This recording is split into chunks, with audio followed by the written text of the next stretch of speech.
মাজহারুল ইসলাম মুন্না ভালো বল করেছেন গত ম্যাচে, প্রত্যেক ম্যাচেই বেশ ভালো বল করেছেন। দেখা যাক লেফট আর্ম স্পিনার কতটা কার্যকর ভূমিকা রাখতে পারেন।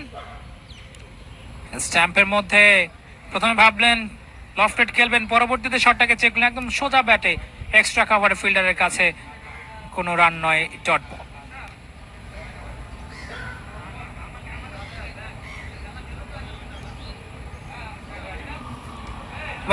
লেফটেড শট, ফিল্ডার আছেন মিলন শেখের ইনিংসের পরিসমাপ্তি। ভালো খেলছিলেন গত ওভারে, তবে ওভারে আর কন্টিনিউ করতে পারলেন না। সপ্তম উইকেটের পতন। আব্দুল্লাহ রাকিব তিনি ক্যাচ ধরেছেন এবং বোলিং এ মাজহারুল ইসলাম মুন্না চমৎকার বোলিং, এবং বলছিলাম যে ভালো বল করছেন।